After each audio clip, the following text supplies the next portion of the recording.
끝으로 너희가 주 안에서 그의 힘의 능력으로 강건하여지고 마귀의 관계를 능히 대적하기 위하여 하나님의 전신갑주를 입으라.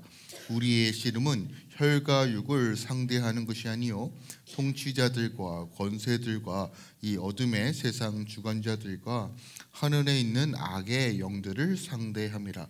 그러므로 하나님의 전신갑주를 취하라. 이는 악한 날에 너희가 능히 대적하고 모든 일을 행한 후에 서기 위함이라. 그런즉 서서 진리로 너희 허리띠를 띠고 의의 호신경을 으치고 평안의 복음이 준비한 것으로 신을 신고.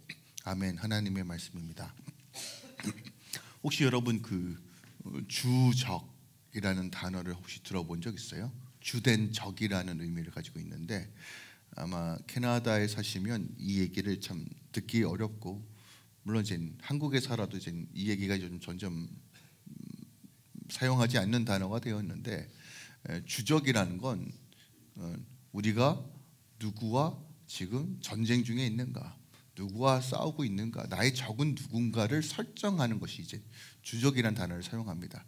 보통 이제 대한민국의 이제 주적은 이제 북한이라고 이제 국방맹서에 이제 명시되어 있는 것으로 알고 있는데, 이것을 뭐 뺐느니 많이 뭐 이런 얘기가 있는데, 개인적으로 저는 우리의 원수가 무엇인지를 명확하게 하지 않을 때 우리는 해이해진다라고 생각할 수밖에 없거든요. 내가 왜 지금 무장해야 되는지, 내가 지금 누구와 마주하고 있는지, 나를 무너뜨리고 나를 공격하려고 하는 세력이 무엇인지를 우리가 설정하지 않고 명확하게 하지 않으면 우리는 내가 왜 이걸까지 해야 되나라고 하는 명분이 사라집니다.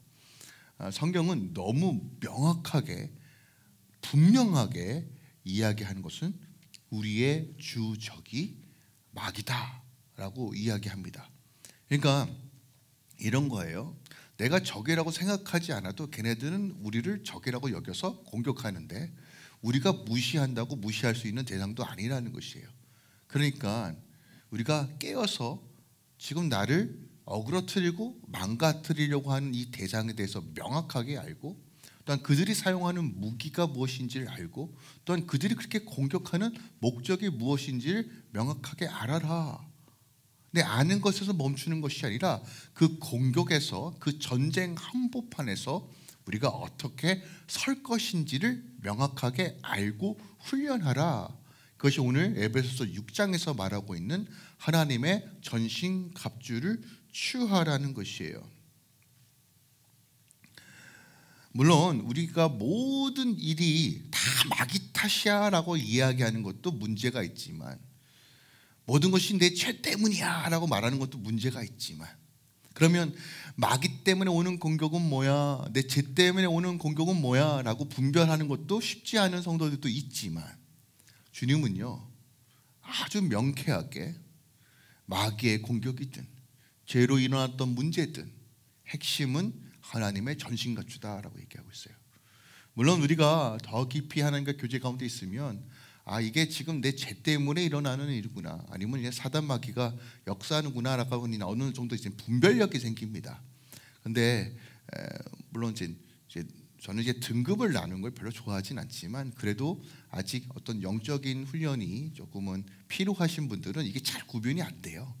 그러니까 뭡니까? 라고 했을 때 그냥 명확하게 성경은 말하잖아요. 전신갑주를 입으세요. 뭐로 가든 뭐로 가든 주님께 갈 수 있습니다. 그럼 이게 뭐냐는 거예요. 이 전신갑주를 입는다는 이 개념이 무엇인지를 우리가 아는 것이 중요하다는 것이에요. 자, 오늘 바울은 에베소서 통해서 명확하게 말하는 건 사단의 관계를 대적하라라고 말합니다. 대적하라. 그러니까 수비적인 자세를 취하는 것이 아니라 맞서 싸우라, 눈마주하라, 물러서지 말아라, 담대하게 그 적들을 향하여 싸우라라고 우리에게 명한다는 것이에요. 사단이 우리를 공격하는 목적, 결국 우리와 하나님의 관계를 어그러뜨리고 깨트리는 거예요. 늘 하나님과의 분리가 결국 우리가 어그러지고 깨지는 본질적인 이유이기 때문에 그래요. 그러나 내가 하나님과 함께 하시면 어떤 상황이든 간에 우리가 소망과 회복을 바라볼 수 있음을 성경은 우리에게 가르쳐주고 있어요. 그러면 사단의 목적은 어떻게 해서든 하나님과 떨어지게 만드는 것이에요. 포도나무에서 떨어지게 만드는 거예요. 생명나무에서 떨어지게 만드는 거예요. 생명수를 마시지 못하게 하는 것이에요. 근데 어떠한 방식으로요? 우리의 믿음을 꺾는 방식입니다. 꺾는 방식은 뭡니까? 우리에게 속이고 미혹하고 마음을 혼미하게 하여서 내 마음의 중심이 하나님이 아니라 나를 세우게 하는 것이에요. 근데 결론은 나 중심으로 바뀌는 것 같지만 결국은 이것이 사단을 섬기는 방식으로 바꿔버린다는 것이에요.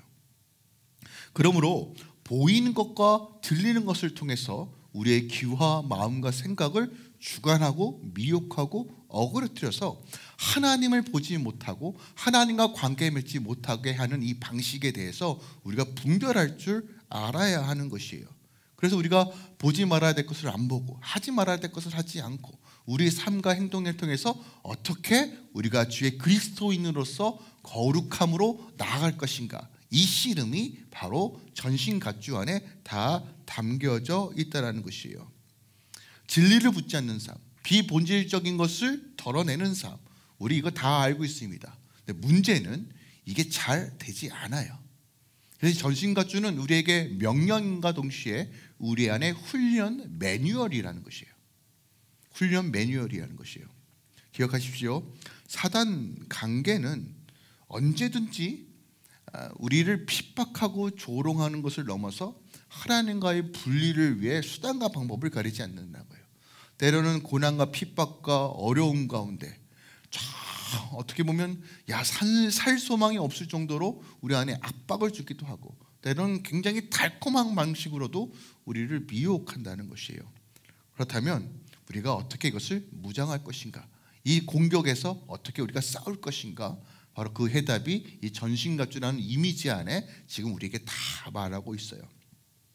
그렇다면 우리가 전신갑주를 입어야 될 이유가 바로 악한 날에 서기 위함이다라고 말합니다. 13절에 보니까. 그러니까 설정값이 딱 명확합니다. 지금이 악한 날이라는 거예요. 악한 날. 죄로 인하여 마귀가 활동하기 아주 탁월한 그 날. 죄가 범람하여서 마귀가 가만히 있고 싶어도 가만히 있을 수 없을 정도로 죄악이 팽배하고 사단 마귀 권세들이 활동하기 딱 좋은 시즌이 지금이라는 것이에요. 마지막 때, 발악하고 있는 이때, 어떻게 해서든 한 영혼이라도 주님께로 떨어뜨려서 같이 데리고 가려고 판을 치고 있는 이 악한 날에 뭐 하기 위해서요? 서기 위해서라는 거예요. 다시 말씀드립니다. 서지 않으면 우리는 먹힌다는 것이에요. 그들에게 굴복하는 것이 아니라 담대하게 서야지만 우리가 하나님 나라, 그의 유업을 소유하며 하나님 나라를 누릴 수 있다고 말하고 있는 것입니다. 그러니까 이렇게 이해하셔야 돼요. 그리스도인으로 산다는 건 내가 새 사람을 입는 그 순간 전쟁 한복판에 떨어지는 삶을 살 수밖에 없다는 거예요. 저는 그런 것이 있으면 저는 피스입니다. 저는 평화주의자입니다. 저는 행복하길 원합니다. 여러분 기억하세요.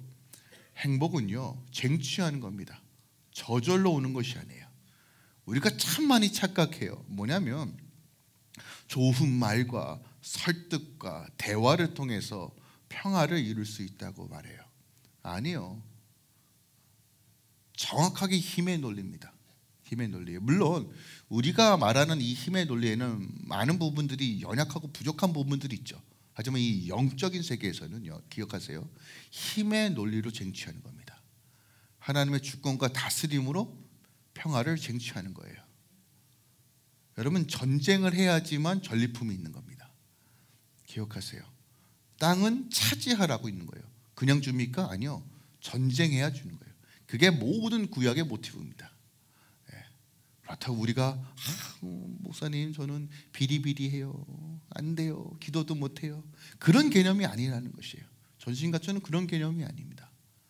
우리가 주 안에 거하는 삶, 그래서 옛사람을 벗어버리고 주의 보혈을 공로를 힘입어 회개함으로써 주의 십자가를 붙드는 삶, 서기 위함이다라는 것은 바로 전신갑주를 입어야 될 명확한 명분을 우리에게 말해주고 있습니다. 그러므로 여러분, 전신갑주를 입는 건 선택이 아니라 생존의 영역이에요. 생존의 영역. 저는 제 삶을 지키고 싶어요. 우리의 가정을 지키고 싶어요. 이 공동체를 지키고 싶어요. 어떻게 해요? 전신갑주라는 이미지를 통해서 우리에게 가르쳐주고 있는 것이에요. 지금 에베소 1장부터 6장까지의 말씀을 총 정리하면서 다시 한번 요약하가 일목정연하게 우리에게 전신갑주라는 이미지를 통해서 이 6가지의 이미지를 통해서 우리에게 말해주고 있다는 것입니다. 여러분, 서기 위함은 버티다, 견디다라는 의미를 가지고 있어요. 그런데 이것이 우리가 싸우는 방식이라는 것이에요. 버티는 것은 수비적인 방식 아닙니까? 아니요, 절대로 수비적인 방식이 아니에요. 여러분, 그거 아십니까? 버티는 자가 이기는 거예요. 인생을 살아가는 모든 사람들의 결론이 뭔지 아십니까? 지혜자들이 결국 버티는 자가 이긴다는 거예요. 버티는 자가. 우리가 지금 어떤 상황간에 있는지 예수님도 미리 말씀하셨어요. 마태복음 10장 16절에 보니까 보세요. 보라, 내가 너희를 보냄이 양을 이리 가운데 보냄과 같도다. 양을 이리 가운데 보낸대요. 우리 하나님 참 엄하죠. 이거 뻔히 알면서도 이리 가운데 우리를 보낸대요. 자, 그러면 우린 여기서부터 불만이 터져 나오죠. 아니, 구원해 줄 건 언젠데 다시 이리 가운데 보낸다고요? 저 이빨 사이로요? 그 날카로운 발톱 사이로요? 나를 집어삼키려고 하는 그 이리 굴 속으로 저희를 보낸다고요? 근데 그 다음 구절이 뭐예요? 그러므로 뱀같이 지혜롭고 비둘기같이 순결하래요. 이게 무슨 의미일까요? 여러분, 기억하세요. 우리는 세상 가운데 던진 존재예요. 그런데 그곳에서 어떻게 살라는 거예요? 사자 우리 같은 공간에서 원수들이 우글거리는 그 그늘진 곳에서 뱀같이 지혜롭고 비둘기같이 순결하라고 말해요. 그게 뭐예요? 이게 전신갑주라는 거예요. 이게 전신갑주라는 거예요. 우리는 세상 가운데 죄악으로 가득한 이 세상 속에서 하나님으로부터 부르심을 받고 보냄을 받은 존재가 교회예요. 이리 한가운데로 들어갈 수밖에 없는 양이라는 것이에요. 이건 이미 하나님께서 이렇게 설정하셨고 그럴 수밖에 없음을 말씀해 주셨어요. 그러면 이거는 우리가 불평불만할 것이 아니라, 그렇다면 하나님께는 반드시 이유와 목적이 있어요. 연약한 양, 일에게 당장 먹힐 것 같은 그 양 같은 존재가 이리 가운데 들어갔습니다. 근데 주님께서 말씀하세요. 이곳에서 살 길이 있고 이곳에 승리하는 방식은 뱀처럼 지혜롭고 비둘기처럼 순결하라는 거예요. 대체 이게 무슨 말인가? 전신갑주를 입으라는 것입니다. 이것이 바로 우리가 전쟁 가운데서 서는 방식이에요. 여러분, 구약에서도 동일하게 말하고 있어요. 이스라엘 백성들이 전쟁할 때 그들이 가지고 있는 좋은 무기 때문에 이겼습니까? 좋은 군사력 때문에? 지략 때문에? 아니요. 그들이 이겼던 공식은 단 하나입니다. 전쟁은 여호와께 있으니 주님을 신뢰함으로 할례를 행하고 성별되게 살았고 말씀 가운데 거할 때 전쟁에 이기게 하셨지, 그들의 병마와 그들의 군사력과 그들의 재정으로 이긴 적이 단 하나도 없어요. 늘 항상 열세였습니다. 늘 없었어요. 늘 부족했습니다. 열국 가운데 늘 끼어있는 상태가 바로 이스라엘 모든 역사입니다. 애굽에게, 아수르에게, 바벨론에게, 페르시아에게, 헬라에게 다 공격과 모압과 블레셋과 그 주변이 다 원수였단 말입니다. 그런데 그들이 어떻게 생존할 수 있었고 부강할 수 있었던 이유는 무엇입니까? 하나님을 경외하고 주를 의지하고 신뢰하고 붙어 있을 때 그들은 번영하고 부유했다는 것이에요. 기억하십시오. 우리가 바로 서기만 하면 이긴다는 것이에요. 이게 바로 우리가 공격 모드라는 거예요. 다윗을 봅시다. 다윗, 사무엘상 17장 45절 보세요. 다윗이 블레셋 사람에게 이르되 너는 칼과 창과 단창으로 내게 나오거니와 나는 만군의 여호와의 이름으로 나간다라고 말해요. 당시 다윗이 내가 저 골리앗과 싸우겠습니다라고 했을 때 사울 왕이 다윗에게 갑옷도 주고 방패도 주고 칼도 줬어요. 너 이거 들고 나가라. 근데 애가 이걸 입었으니 이거 돼요? 이게 무거우니까 에이 저 이거 필요 없습니다. 딱 보기에도 쟤 뭐 거의 희생양 어린 양처럼 가는 거예요. 뭐 키가 거의 뭐 2m 3m까지 됐다고 되어 있는데 10대잖아요. 키 커봐야 얼마겠어요. 짜리몽땅한 해와 골리앗과의 싸움입니다. 내가 말지 못했죠.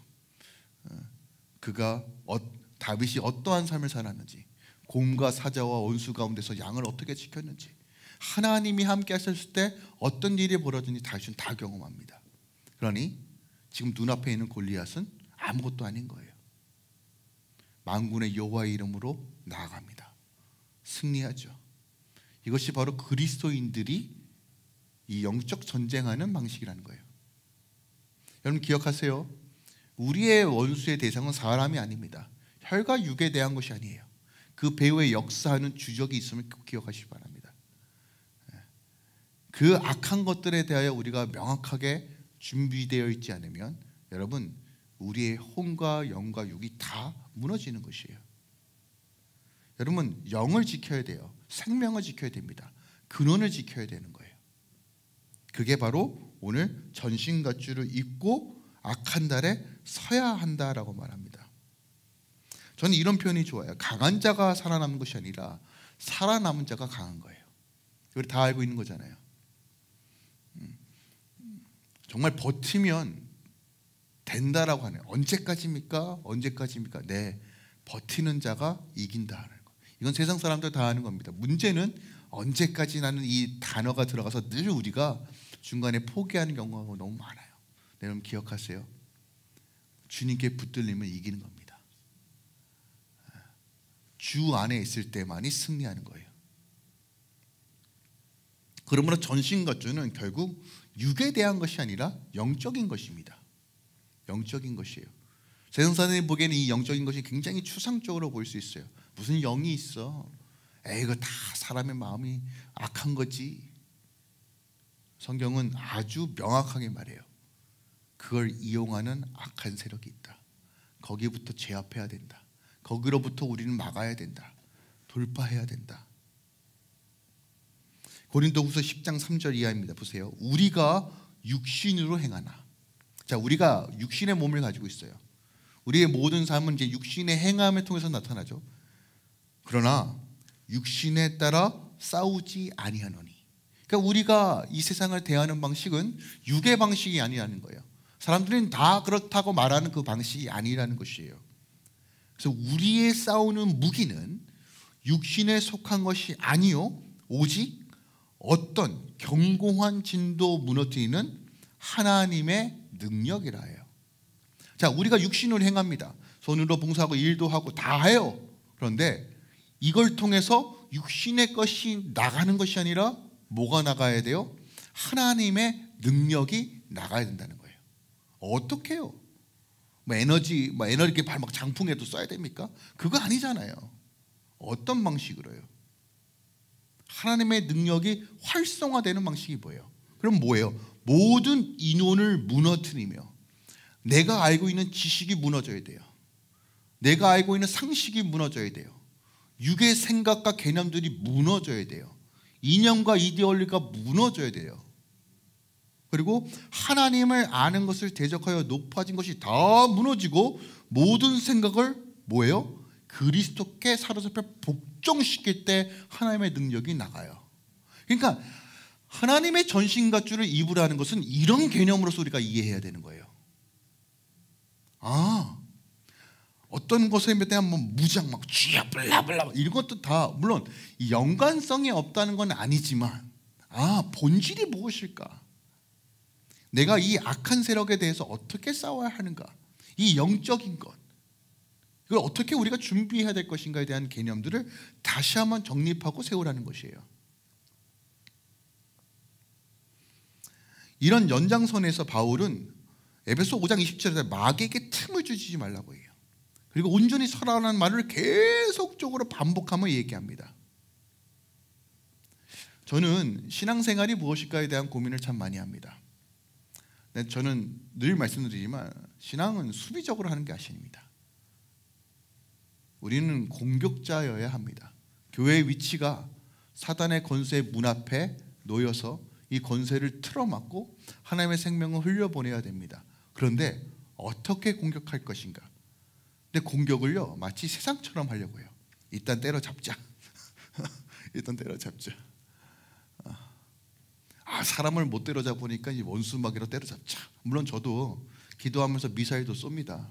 이 약한 것도 이제 대가리도 뽀개고요. 죄송해요. 이렇게 격하게 써서 사단 마귀한테 뭔들 못 하겠습니까? 이것도 아주 그냥 하는 짓거리 보면 아주 우라가 터질 때가 너무 많아요.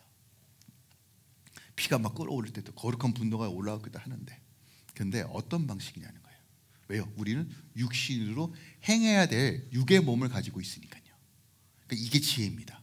그래서 뱀처럼 지혜롭고 비둘기처럼 순결하라고 말하는 거예요. 자, 우리가 어떻게 무장할 것인가, 어떻게 승리할 것인가, 그 방식이 바로 오늘 이 전신갑주입니다. 첫 번째, 진리의 허리띠라고 말해요. 진리의 허리띠. 우리 14절 말씀 한 번 더 읽을까요? 시작. 그런즉 서서 진리로 너희 허리띠를 띠고 라고 말합니다. 진리로 너희 허리띠를 띠고. 근데 앞에 하나 또 붙죠. 그런즉 서서래요. 또 강조하고 있어요. 서서 뭐예요? 주저하지 말고 낙심하지 말고 일어나라, 버티라라고 한 번 더 우리에게 말해주고 있어요. 사랑하는 주의 백성들아, 서라. 주눅 들지 말아라. 쪼이지 말아라. 없다고, 연약하다고 그렇게 낙심하지 말아라. 서라는 거예요. 주의 백성들아, 서라. 다시 한번 서라. 주의 거룩한 손이 너를 붙잡고 있다. 어둠의 권세에 굴복하지 말아라. 끌려가지 말아라. 그러면서 우리에게 진리의 허리띠를 띠라라고 말합니다. 원어에는 허리띠라는 단어가 없어요. 그러니까 진리로 허리를 동여라 매라라고 하는 의미예요. 근데 물론 이것을 좀 이미지적으로 풀면 허리띠라는 개념으로서도 우리가 이해해도 전혀 해석하는데 무리가 없죠. 근데 진리의 허리띠, 진리로 무장해야 될 이유와 목적을 설명합니다. 자, 허리띠의 역할이 뭐예요? 물론 이제 옷에 따라 좀 다르지만 저는 이제 허리띠를 해야 될 명확한 이유가 있어요. 흘러내리거든요. 저 생각보다 허리가 되게 얇아요. 배가 나왔을 뿐이지. 안 믿으시는군요. 저는 이제 죄송해요. 배하고 허리하고 치수가 다른데 명확한 이유죠. 바지가 흘러내리지 않기 위하여 허리띠를 찹니다. 또한 제가 허리띠를 차는 이유 중에 하나가 제가 마이크를 차고 있잖아요. 무선 수신기를 달아야 되는데 허리띠를 안 차면 이걸 뭐 엉덩이에다 걸쳐야 되는 거 되게 힘들어요. 그러니까 고정하는 이제 틀이 필요하기 때문에 저는 허리띠를 찹니다. 우리는 이건 삶 속에서 벨트를 차야 될 이유가 좀 명확하죠. 자, 당시 옷이 어떤 구조로 되어 있냐면 통으로 되어 있는 구조예요. 통으로. 혹시 그림 하나 보여줄 수 있어요? 그림 하나. 그냥 심플하게 그냥 그림 하나. 요즘은 이제 저작권 때문에 요즘 AI한테 그림 그려달라니까 후딱 그려줘요. 이 그림 다 알고 계시니까 이제 머릿속에 넣고 다시 그림을 지워주세요. 자, 허리띠 통으로 되어 있기 때문에 허리띠를 매다가요. 근데 혹시 치마 같은 거 입어보셨어요? 자매분들은 다 입어보시면 남자들이 치마 입을 일은 별로 없는데 제가 옛날에 침례 받을 때 긴 가운 같은 거 성가대 입을 때 긴 가운 입었어요. 근데 제가 긴 가운 입을 때 가장 힘든 게 뭐였냐면 화장실 갈 때예요. 화장실 갈 때. 예전에는 단추가 앞에 있는 게 아니라 뒤에 있었어요. 그러니까 화장실 갈 때마다 이걸 벗을 때마다 너무 힘들고 이거 어떻게 올려야 되나 이게 다 경험하신 거 아닙니까? 그죠? 그러니까 나중에 교회에서 제발 하시니까 때는 가운을 벗고 가세요. 뭐 이런 광고 들어본 적이 있어요. 자, 긴 가운 같은 거예요. 자, 이 긴 가운이 평상시 살 때는 별로 이렇게 문제가 되지 않잖아요. 그런데 전쟁 시 급하게 뛰어가야 될 때 어떻게 해야 될까요? 얘 펄럭거리면 어떻게 돼요? 갈 수 있어요? 없어요? 없어요. 그러니까 허리띠로 보통 가운데 가랑이를 잡아서 이렇게 묶었대요. 이게 허리띠의 역할이에요. 이해하셨어요? 다리가 딱 사용하기 편하게 운동할 수 있도록 딱 달라붙도록 동여 매는 것이 당시 허리띠의 역할이었어요. 자, 그렇다면 이 허리띠가 주는 영적인 의미가 무엇일까? 이건 구약에 보면 딱 알 수 있습니다. 자, 출애굽기 12장 11절에 보면요, 어떤 구절이냐면, 자 보세요. 너희는 이렇게 먹을지니 허리에 띠를 띠고 발에 신을 신고 손에 지팡이를 잡고 급히 먹으라. 이것이 여호와의 유월절이다. 이 어떤 구절이냐면 이런 거예요. 10번째 재앙이 임하기 전에 유월절 규례를 줍니다. 그리고 이 사건이 있은 후에 10번째 재앙이 있은 후에 너희가 이제 출애굽을 할 것이라는 언약의 약속이 주어져요. 그리고 유월절 때 너희가 어떻게 식사해야 되는지, 그 장면이 바로 출애굽기 12장 말씀이에요. 자, 이렇게 먹어야 되는데 어떻게 먹으라고 말하니까 띠를 띠고 먹으라고 말해요. 그러니까 허리에 띠를 띈다는 건 여러분 기억하세요. 떠날 준비를 하는 거예요. 가장 먼저 진리로 허리띠를 띠라고 말합니다. 뭐예요? 떠날 준비. 다 출애굽은 뭐예요? 구원을 향해 출애굽하는 그 직전에 허리를 띠라는 거예요. 무슨 얘기냐면 우리는 이 땅에서 나그네적인 삶을 사는 거예요. 우리의 본향은 어디입니까? 하나님 나라예요. 그러니까 우리가 이 땅에서 나그네적 삶을 살기 위해서 불필요한 거 다 제어버리고 가장 중요한 건 뭐예요? 떠날 준비하라는 거예요. 이게 진리의 허리띠의 개념이에요. 그러니까 진리의 허리띠는 전쟁 한복판에 있는데 기억하십시오. 우리가 어디를 향해 나가야 되는지, 그러기 위해서 나의 안에 불필요한 것들을 다 제하고 본질적이고 진리적인 것을 먼저 취하라는 것이에요. 싸움에서 중요한 게 뭡니까? 주렁주렁 치천난 무기 다 들고 있으면 뭡니까? 하나도 제대로 사용하지 못하고 전사하면 그게 무슨 의미가 있어요? 그죠? 무기라도 하나도 잘 사용해야 되는데 그냥 주렁주렁 하면 그냥 죽는 겁니다. 불필요한 거 다 제해버리고 가장 필요한 것들만 가져가는 것이 여행 아닙니까? 그거 이야기하는 것이에요. 언제든지 떠날 준비가 되어 있는 상태, 필수적인 것, 영적 전쟁을 위하여 우리가 가장 먼저 취해야 되는 것이 바로 진리라는 거예요. 진리가 무엇일까요?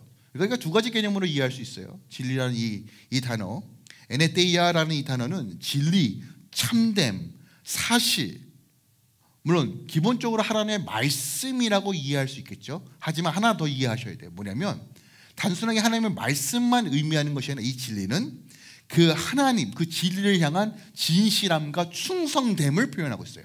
그게 무슨 얘기냐면 하나님의 말씀을 향한 우선순위와 그 말씀에 대한 충성, 신실함이 진리라는 이 단어 안에 담겨져 있어요. 그러니까 우리가 나그네적 삶에서, 이 영적 싸움에서 가장 먼저 추구해야 되는 건 뭐예요? 주를 향한 충성이에요. 주를 향한 신실함이에요. 이것이 가장 먼저 기본적으로 되어 있어야 한다는 것이에요.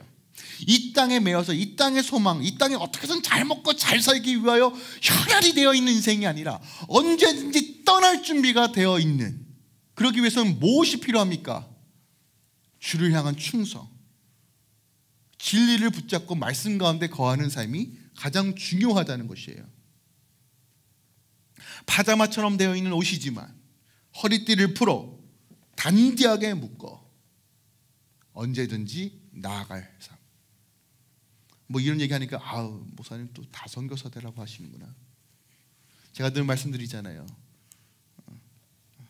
선교사는 아무나 하는 게 아니에요. 부르셔야 가는 거죠. 혼자 가면 큰일 나요. 부르지 않고 가면 혼나요. 그리고 저는 늘 말씀드려요. 여러분의 가정이 선교지일 수 있습니다. 이 땅이 선교지일 수 있습니다. 이건 합리화라는 얘기가 아닙니다. 저는 이제 교회가 이제 다음 단계로 가야 된다고 생각합니다. 매지도 가고 하나님께서 부르신 대로 충성되게 갈 수 있는 교육이 소망합니다. 네. 베드로전서 1장 13절이다. 그러므로 너희 마음의 허리를 동이고 근신하여 예수 그리스도께서 나타나실 때 너에게 가져다 주실 은혜를 온전히 바랄지어다. 같은 맥락에서 얘기하잖아요. 마음의 허리를 동이래요. 근신하래요. 여러분 근신하는 게 뭐예요? 절제하라는 거잖아요. 집중하라는 거잖아요. 주의 오심을, 그 은혜를 바라보라는 거잖아요. 우리의 시선이 어딨냐는 것이에요. 우리의 마음이 어딨냐는 것이에요. 내가 지금 지향하고 목적으로 두고 있는 삶이 뭐냐는 것이에요. 물론 이 땅에서 삶 너무 필요한 것들 많아요. 맞죠? 제가 그거 하지 말라고 안 하지 않잖아요. 성경은 야 너희들 그냥 돈 떨어서 너희들끼리 모여서 그냥 금식하고 신앙생활하고 그냥 믿음의 절기를 지켜라 이런 얘기 하지 않아요. 우리가 이 땅에서 살아가야 돼요. 육으로 행하는 일들이 많아요. 여기서 말하는 육은 육적인 것이 아니라 우리가 육의 몸을 가지고 있기 때문에 행하는 것들이에요. 근데 그럼에도 불구하고 우리가 끊임없이 영적 싸움이 일어나잖아요. 근데 그 영적 싸움에서 우리가 가장 먼저 추구해야 되는 건 뭐냐면 진리로 허리띠를 띠는 것이에요. 떠날 준비, 진리에 대한 충성, 주를 향한 온전한 신실함으로 나아가는 삶, 말씀을 붙잡고 말씀으로 살아내려고 하는 이 결단과 애씀, 이것이 바로 우리의 삶을 단디하게 조이고 전투할 수 있게 하고 수비할 수 있게 한다는 것이에요. 사단의 전략이 뭐예요? 마음을 혼미하게 하는 거잖아요. 혼미한다는 건 뭐예요? 분별할 수 없다는 거예요. 분별하면 혼미하지 않아요. 분별하면 우선순위가 명확합니다. 분별할 수 있으면 어떻게 지금 내가 뭘 해야 되는지 명확해져요.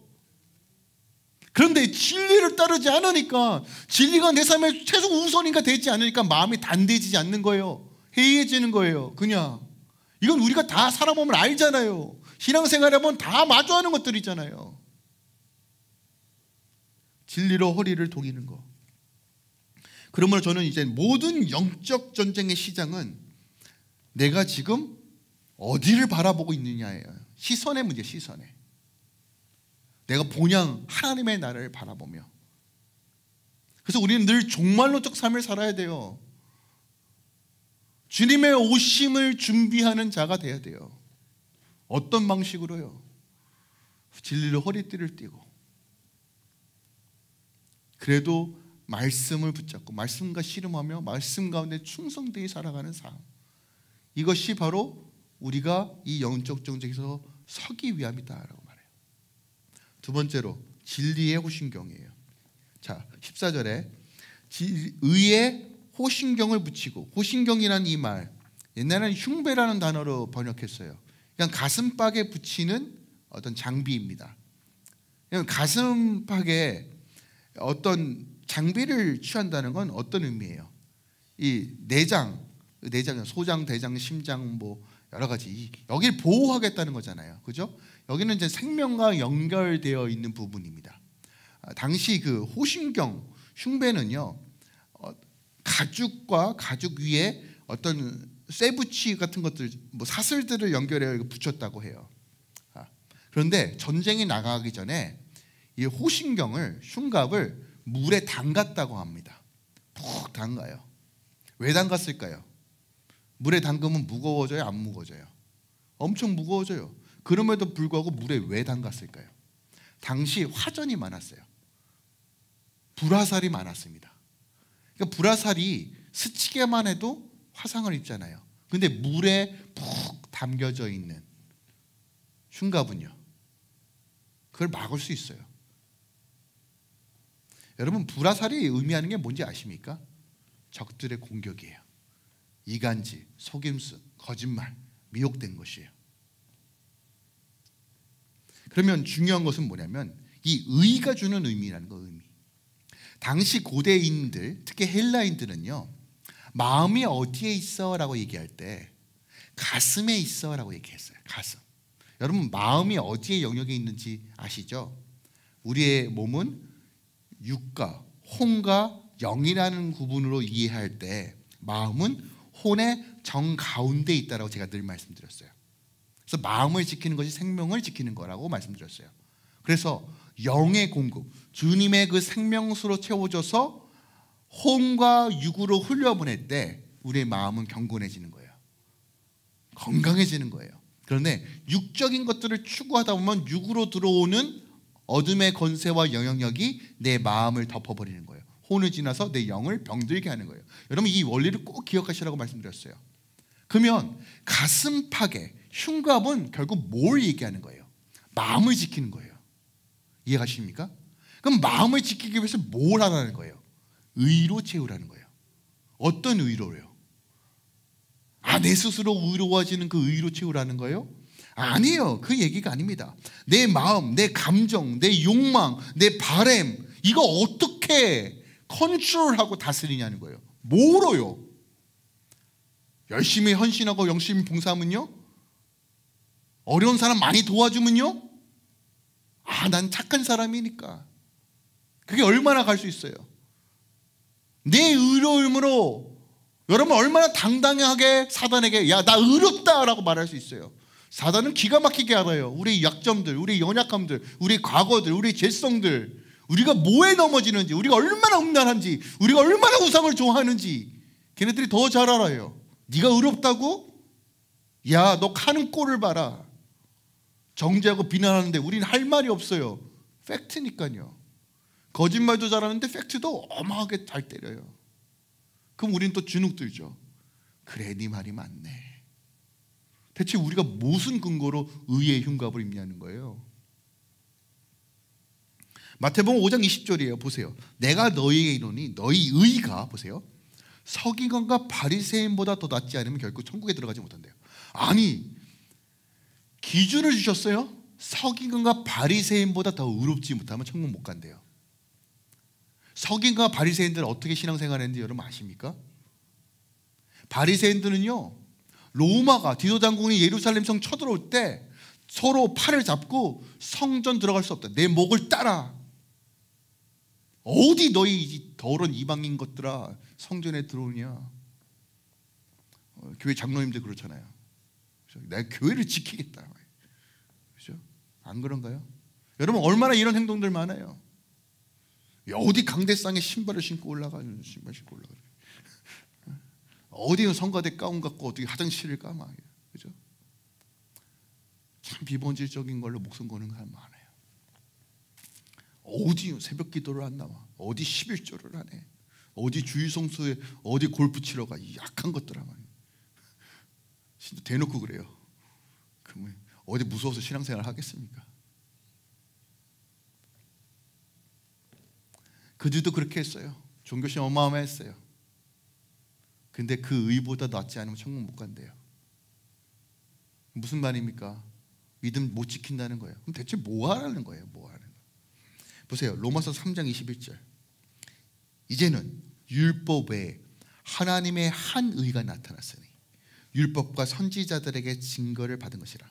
곧 예수 그리스도를 믿음으로 말미암아 모든 믿는 자에게 미치는 하나님의 의인이 차별이 없다. 여기서 말하는 의는 뭐예요? 십자가의 의예요. 십자가를 통해서 이루신 그 의가 나를 의롭게 한다는 거예요. 내 마음이 어떻게 의로워져요? 내 삶이 어떻게 의로워져요? 십자가를 내 안에 새기고, 십자가 앞에 꼬꾸라지고, 십자가 앞에 돌이키고, 십자가 앞에 주의 의로우심을 간구하며 회개하며 나아갈 때 우리는 사단 마귀의 그 불 하라사에서 담대해질 수 있는 거예요. 야, 우리 주님께서 모른대. 네가 왜 정죄하냐? 그래서 제가 가끔씩 그러잖아요. 가끔씩 사단한테는 뻔뻔해지셔야 돼요. 이 새끼들 어디서, 우리 왕께서 아무 말도 안 하는데 네가 어디서 하실 줄 알아야 된다고요. 근데 공격하면 그렇지, 내가 옛날에 그죄 때문에 내가 이 고생하고 이 저주가 임하는 거야. 주님은 제발 사랑하는 아들 딸들아, 내가 복의 근원이다, 내가 생명이다. 근데 그 마음이 의의 후신경을 잊지 못하니까 계속 찔리는 대로 받아주셔. 화살을 꽂고 이게 사랑이야, 이게 의의라고 생각해요. 아니, 사단이 쏘는 화살을 맞고 왜 그것을 의로운 전사라고 생각하냐고요. 주님은 막으라고 말하고 있어요. 막으라고, 보호하라고 말하고 있습니다. 주의 의로 무장하라고 말하고 있어요. 십자가의 의로 무장하라고 말하고 있어요. 십자가 앞에 내 감정과 생각과 죄와 허물을 못 박을 때 사단이 공격 못하는 거예요. 여러분 빌립보서 3장 17절 이하 보세요. 그러나 무엇인지 내가 유익하던 것을 내가 그리스도를 위하여 다 해로 여길 뿐만 아니라. 얼마나 바울이 의가 충만했습니까? 얼마나 잘 나갔어요. 내설 거 얼마나 많습니까? 내가 이거 의롭다라고 주장할 수 있는 것을 얼마나 많았어요. 그런데 또한 모든 것을 해로 여김은 내 주 그리스도 예수를 아는 지식이 가장 고상하기 때문이라. 내가 그를 위하여 모든 것을 잃어버리고 배설물로 여김은 그리스도를 얻고 그 안에 발견되려 함이라. 내가 가진 의는 율법에서 난 것이 아니요 오직 그리스도를 믿음으로 말미암아 것이니 곧 믿음으로 하나님께로 난 의다라는 거예요. 믿음으로 얻는 그리스도의 의, 그것으로 호신경을 삼으라는 거예요.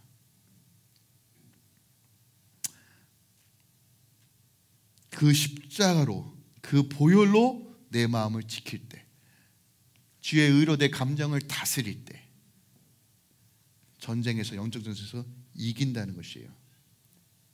마지막으로 평안의 복음의 신발입니다. 자, 15절입니다. 평안의 복음이 준비한 것으로 신을 신고해요.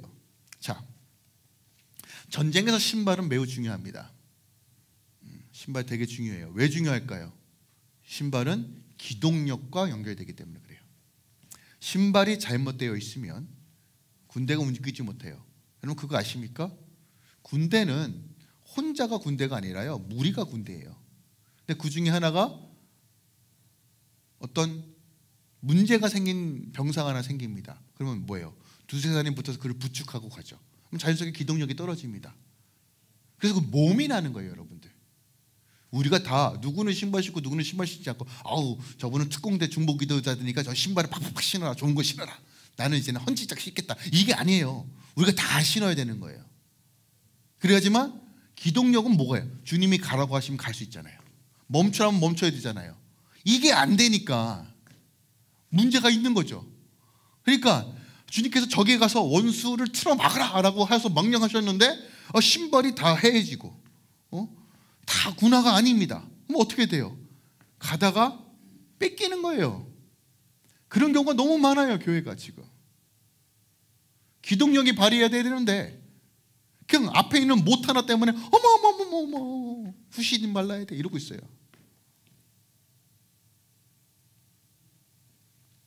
자, 신 앞에 어떤 단어가 붙어 있어요? 평안이 붙어 있어요. 평안의 복음이에요.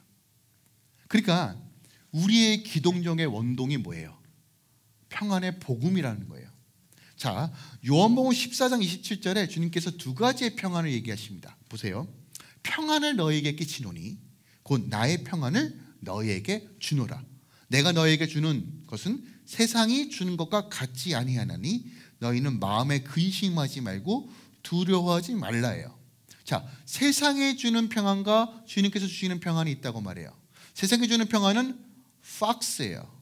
박스 로마나 할 때 조건부예요. 로마의 평안은 조건부입니다. 전쟁이 없어야 되고 쿠데타가 없어야 되고 어떤 모든 것들이 어떤 조건에 의해서 평안한 상태. 박스입니다. 박스 로마나. 근데 그것은 어떤 다른 힘에 의해서 언제든지 빼앗길 수 있는 평안이에요. 여러분들이 유지하려고 하는 그 평안 어떤 방식입니까? 돈 많이 벌어서, 건강해서, 자녀들이 잘 돼서, 다른 사람과 관계가 원활해서 얻는 평안입니까? 아유 아무 문제 없었으면 좋겠다. 저도 늘 그런 생각이에요. 나도 걱정하지 않았으면 좋겠다. 우리 애가 안 아팠으면 좋겠다. 나도 그냥 돈 걱정 안 했으면 좋겠다. 이런 생각 왜 안 하겠습니까? 저도 하죠. 하는데 그것이 나에게 진정한 평안을 주지 않는다는 거 우리는 늘 경험하잖아요. 아니 있으면 평안했는데 있으니까 더 불안해. 이거 누가 가져가는 거 아니야? 그러니까 고기도 먹어본 사람이 먹어봐야 되는데 갑자기 먹으면 탈나죠. 그렇죠? 그런 거예요. 그런데 여러분 기억하세요? 주님께서 주시는 평화 뭐예요? 샬롬이에요. 그러니까 샬롬의 복음. 복음이 뭡니까? 복음이 좋은 소식이에요. 우리에게 샬롬을 주시기 원한다는 거예요. 근데 여러분 샬롬이 내 삶 가운데 액티브하기 위해서는 어떻게 해야 되는지 아십니까? 기억하세요? 진리로 허리를 동이고 가슴팍에 주의 의로 채울 때 샬롬이 임하는 거예요. 내가 주인된 삶을 살면 절대로 샬롬 없어요. 내 의와 내 방식이 충만할수록 샬롬은 깨져요. 내가 하려고 하니까. 어디를 가도 우린 늘 불안한 거 아닙니까? 초조하잖아요. 미래에 대한 불투명, 염려와 걱정. 염려하지 말아야지 한다고 염려가 안 되는 게 아니잖아요. 무심껏 찾아오는 이런 진짜 수시로 찾아오는 이 생각을 어떻게 틀어막습니까? 그런데 여러분 기억하세요. 내 안에 십자가의 능력과 복음의 능력이 흘러 넘치면, 생명이 내 영과 혼과 육으로 흘러가면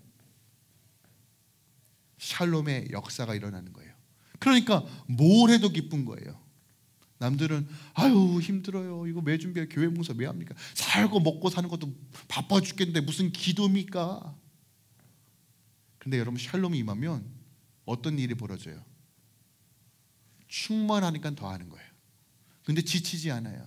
그런데 여러분들 아유 내 육신이 연약하니 하나님 죄송합니다 이런 얘기 하지 않으셔도 돼요. 하나님께서 다 치유하시고 회복게 하실 거예요. 근데 중요한 건 우리가 어떤 장소에 가든 그냥 결국 영적 전쟁의 핵심은 뭐예요? 내면, 내 마음을 지키는 겁니다. 여러분, 내 마음이 견고해지는 거예요. 주의 뜻 안에서. 진로 나를 동임매고 십자가의 의례로 회개하며, 여러분 의라는 건 바른 관계를 뜻해요. 주님과의 바른 관계 안에 있고 바른 관계 안에서 흘러넘치는 하나님의 생명수로 샬롬이 나를 지배하면 어떻게 해요? 복음의 능력이 활성화되니 사단이 역사하고 싶어도 역사 못하는 거예요. 이런 상태는 때로는 우리가 넘어질 수 있죠. 하지만 바로 분별되고 바로 회개가 되고 바로 회복이 되고 나가는 삶이에요. 그래서 우리가 늘 서기 위해서는 이 전신갑주를 입으라는 것이에요. 여러분 마음을 지키는 것이 믿음을 지키는 것이고, 믿음을 지키는 것은 주님과의 관계 안에 거하는 삶이에요. 여러분 사단의 공격으로부터 여러분 믿음 지켜야 됩니다. 사단은 어떻게든 수단과 방법을 가리지 않고 하나님과 우리를 분리시키려고 해요. 근데 여러분 기억하세요. 얘네 거짓말에 자꾸 우리 넘어지지 말자는 거예요. 그렇다고 넘어지더라도 너무 좌절하지 마시고 다시 돌이키면 돼요. 다시 서면 돼요. 이게 정말 놀라운 은혜예요. 주님께서 우리 생명을 지키시고 우리 영을 지키십니다. 그리고 이미 이 싸움 끝났습니다. 이미 이겼어요. 그러니까 여러분 두려워하지 마십시오. 담대하십시오. 주의 복음의 능력으로 이번 한 주도 마음을 지키고 승리하시길 예수 그리스도의 이름으로 축원드리고 부탁드립니다. 아멘.